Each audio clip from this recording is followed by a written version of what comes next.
Hi, thanks so much for joining in to this special broadcast on NDTV Profit. Amidst global trade turmoil, with the US playing hardball and using tariffs as a blunt instrument, the Indian government is focused on a reform agenda that's aimed at bolstering consumption. And the spearhead of that is the rationalization of the goods and services tax. The proposal by the government, which was approved by the group of ministers, is to move to a two-rate regime from the current four-slab structure. 5% and 18% will be the two broad rates. The first reading of this implies a cut in the rates on over 150 goods and services. This will now be debated and hopefully ratified by the GST Council in a meeting that starts on the 3rd of September. On this special show, we're talking about how companies are gearing up for this landmark change and whether India Inc. believes that consumption and therefore growth is on the up and up. Joining me at this moment is B. Thiagarajan, who's the Managing Director of Blue Star, Sridip Nair Kesavan, who's the Chief Executive Officer of Heritage Foods, and Vishal Vittal Kamath, the Executive Director of Kamath Hotels India. Gentlemen, thanks so much for taking the time. And this is hopefully a measure that will bring a smile to all of your faces and certainly your consumers as well. So let me start from the perspective of the consumer durable space, because I think this is something that a lot of people are excited about. Not only air conditioners, but I'm hoping that you can give us perspective for the industry at large, Mr. Thiagarajan. We've spoken in the run-up to this event, and apart from a few inventory-related issues, the worry was about implementation. And the signs are that 22nd of September, at the start of Navratri, is when this will take place. Would you say that, on balance, this is a very positive move? It is an excellent move. One could have asked for more. The industry had been asking for rationalization of GST, but we never thought that 28% will be brought down to 18% on all the categories. For example, in air conditioners, we have been pitching for at least 5-star air conditioners. You reduce it to 18% or 12%. But the announcement is much more than what we anticipated, and in a price sensitive market, for example, more than 90% of the buyers are first time buyers and 65% plus are from tier 3, 4, 5 markets. 80% of the models sold are entry level products, and more than 40% are bought through consumer finance. You can imagine the consumer profile. For them, let us say 1,500 to 2,000 rupee reduction in price is a big thing, and it is going to result in explosive growth. You know, I will circle back on a couple of things that emerged from what you just said, but I do want to go to Mr. Kesavan as well, because in the space that you play in, the price sensitivity exists, but the price tags are much smaller. So I'm wondering what you anticipate the impact of this shift to be. Alex, thank you very much for having me on the show. Absolutely, I agree with Mr. Thiagarajan that this is actually a double Diwali gift, as Prime Minister put it. This is a big bonanza. This is something that the economy really needed. And if you look at actually the GDP growth in the last several quarters, we have had fantastic growth rate, but primarily they were all driven by services sector and the government capital expenditure. Even though consumption has been growing, but it has been growing a tad lower than the GDP growth rate. So we really badly need this for the consumption boost. You're absolutely right. In the categories where we operate, the price tags are smaller, but price sensitivity is very high. The biggest beneficiary of the proposed GST revision would be the categories such as ghee, butter, cheese, etc. These are all put together. The size of the organized trade today is about 65,000 crores for these categories put together, in which ghee is the biggest contributor at about 35,000 crores. Now, you know that ghee is actually a household consumption item, but with prices as high as 700 rupees a liter, it's quite natural that people switch to lower priced alternative or edible oils, which are probably imported into the country. Actually, India is a net importer of edible oils. So this will actually have a double effect as far as the economy is concerned. One, it boosts the consumption of our own home produced ghee. Secondly, it will reduce the burden on imported items such as edible oil, because the more ghee consumption means reduced consumption of other edible oils. So we expect this to have a significant boost to consumption. Okay. So I do want to talk about the services space as well. And Mr. Kamath, one of the big talking points, of course, is that 7,500 rupee mark for a hotel booking, where anything below that would move to a lower rate.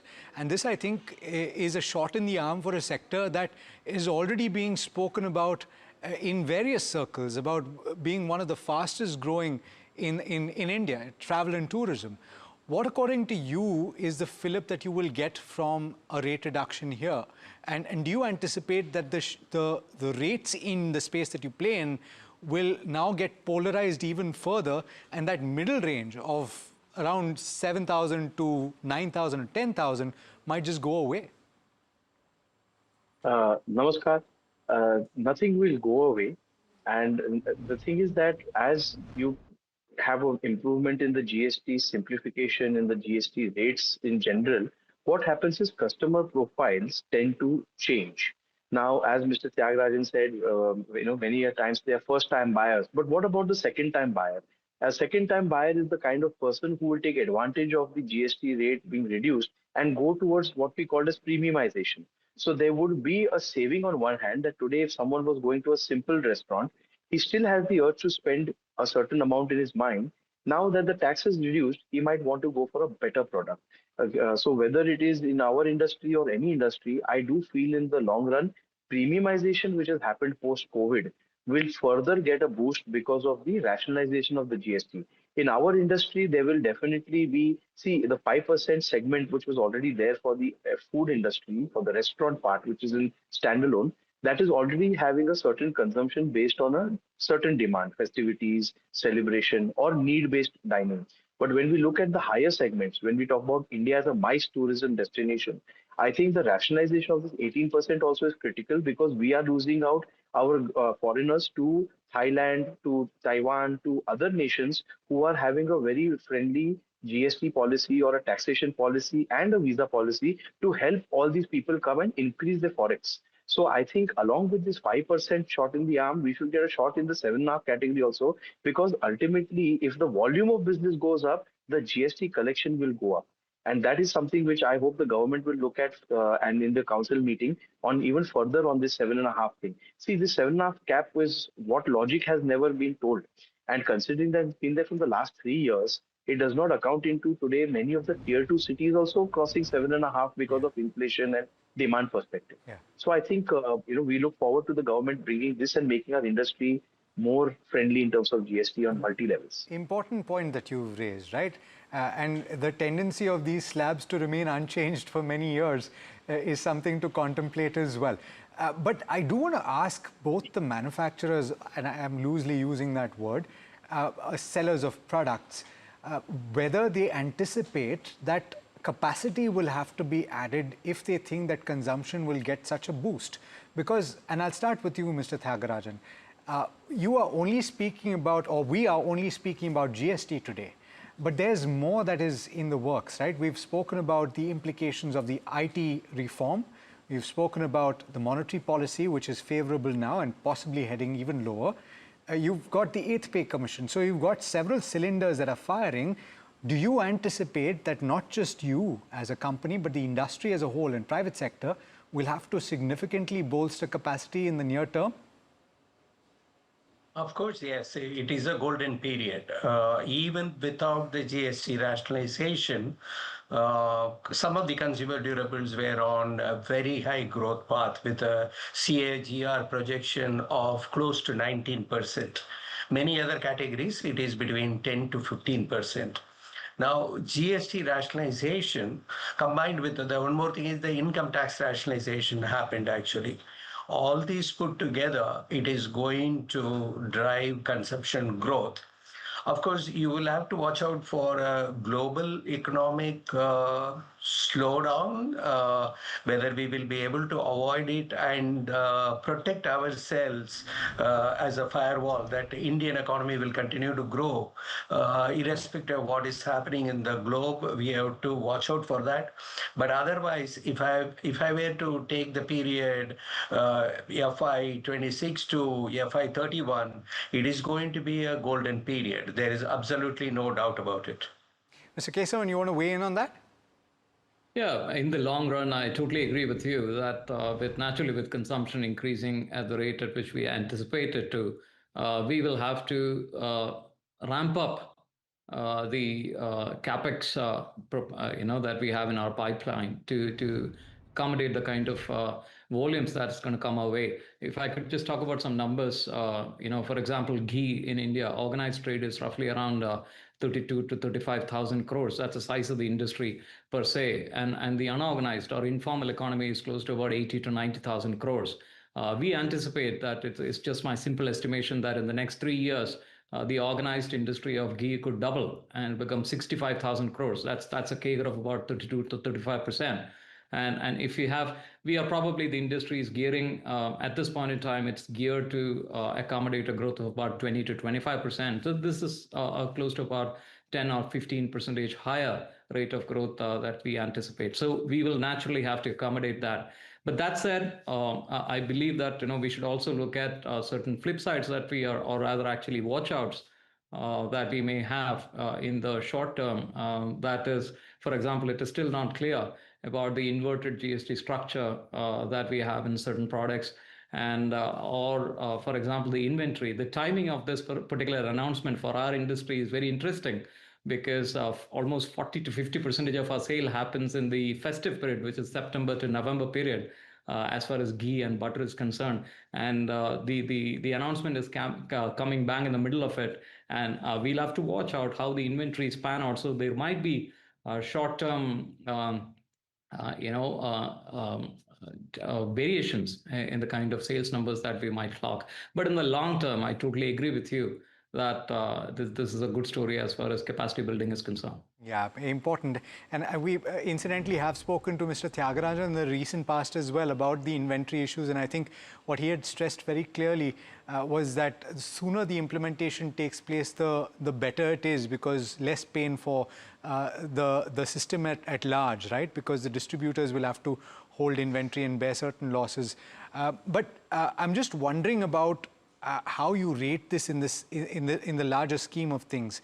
I'll come to you, Mr. Kamath.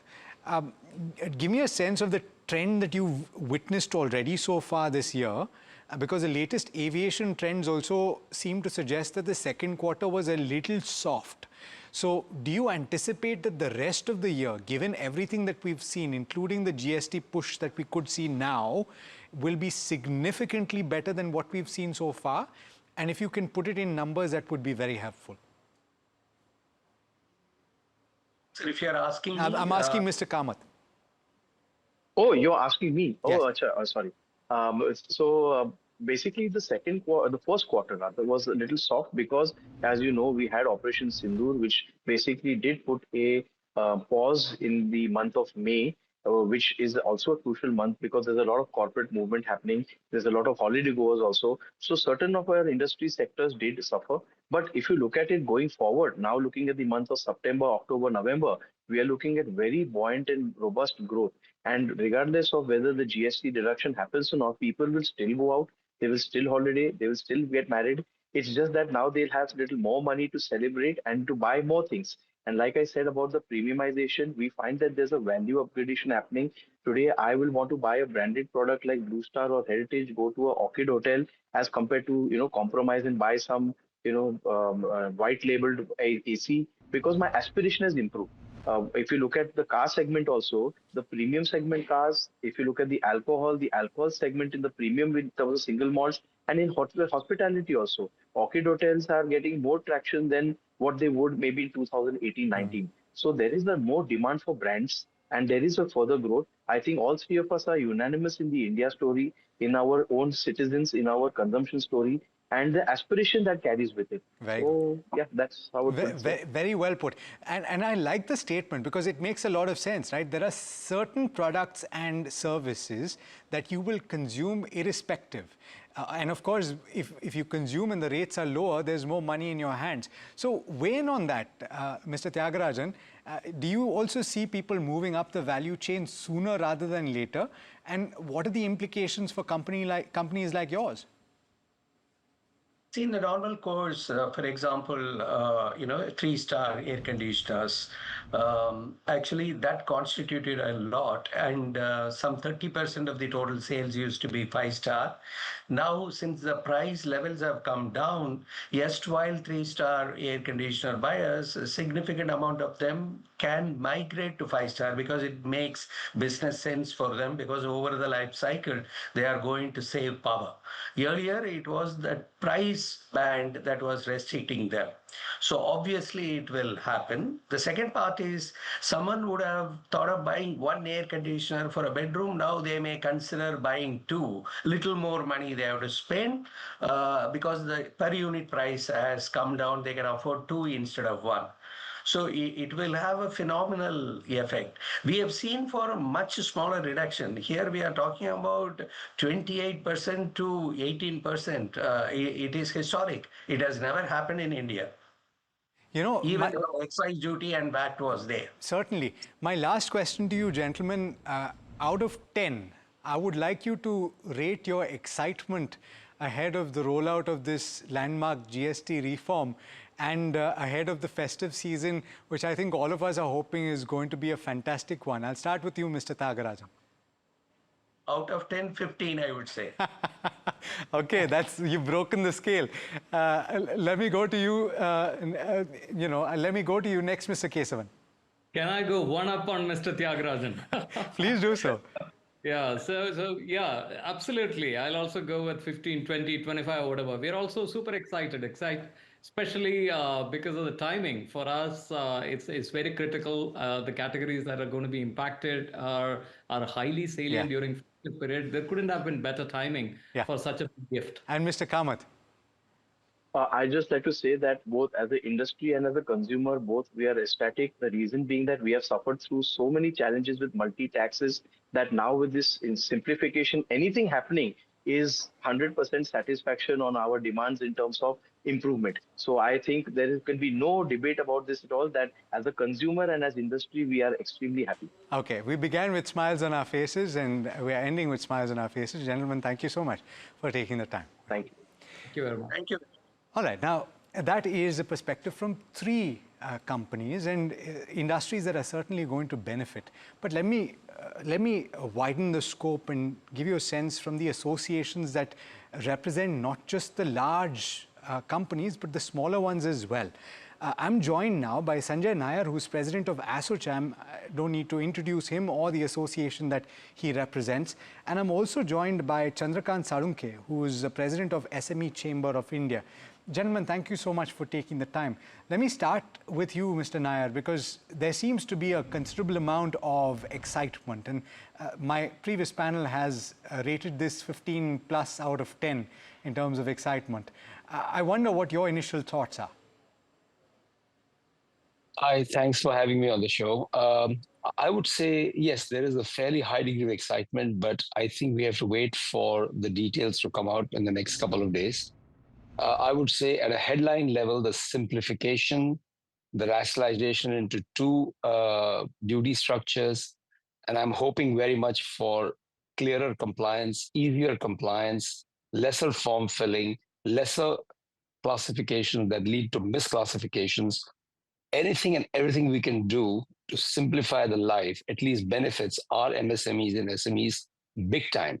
Half of them don't even want to, they really get hassled about just the burden of proof, the burden of filings, the periodicity of it. So I think we just need to simplify that. That I think itself will be a huge achievement.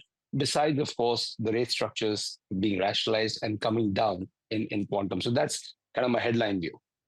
Mr. Sarunke, please weigh in on this, and thank you so much for taking the time, because ultimately in the context of what is happening on the global stage. And I think we're all cognizant of the fact that a lot of small companies are getting impacted by tariffs. But at the same time, what was just being pointed out about simplification and the ease of the burden for small companies, do you think there is more good than bad that is emerging from this situation? First of all, I'm very much thankful to the Prime Minister and the Honorable Finance Minister to taking the lead to, reform the, GST structure, because it is impacting to the SME sector, particularly for those, rural area, those are into, manufacturing industry. It was, impact on the simplification, the logistics, improve the tax structure, expanded business reach, but also the imposing the challenges such as an increase compliance cost, complexity in the tax filing, cash flow issues from upfront tax payments also.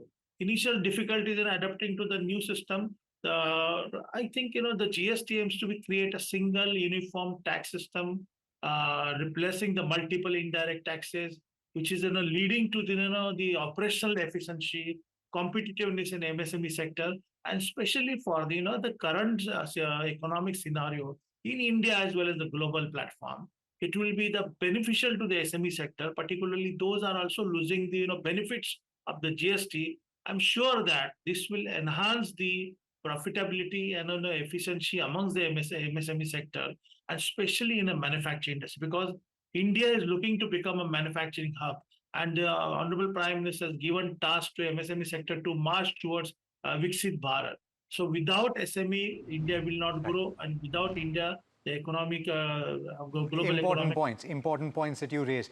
Mr. Nair, just comment on this, right? Because you focused on simplification, and ultimately, I think that was a criticism of the erstwhile or the current way of functioning, right? Do you anticipate that that a simplification and reduction of the slabs will lead to greater compliance, as a result of which you will start seeing significantly higher collections and better compliance? I think it'll definitely lead to more enthusiasm on the part of the small and mid-size industry, that's for sure. Whether it will lead to, ultimately more profitability, whatever, I don't know. But we need the animal spirits and we need the MSMEs to double down and be able to invest. So part of the investments people make, and we've been always saying private Capex hasn't picked up. One of the reasons is we don't see a secular pickup in consumption, right? And then that trickles down from the large companies all the way through the supply chain to the MSMEs.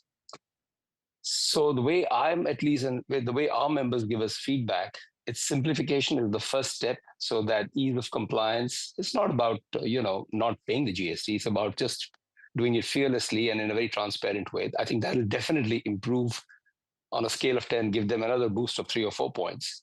But the rest of it has to come from a secular pickup in consumption, right? That's when you put more money into the ground and you increase your capacity. So that's number one. Number two, if they're going to make more profits and things are simpler and they put money into new technologies, the big guys and the small guys, you become more competitive over time. And that is the other thing we have to think about as we get into the world of this whole tariff discussion. You've got to be a low-cost producer, not only for your country, but also for exports. So again, I'll stop there because I'm sure you'll have a follow-up question. I do, in fact, have a follow-up question. This is that I was speaking to two product companies, one in the consumer durable space and the other in the packaged food space. And both of them were very clear that sooner rather than later, capacity addition will have to take place. And I want to take from your last comment about consumption picking up. I'm sure that you've gotten a sense from your member companies as well.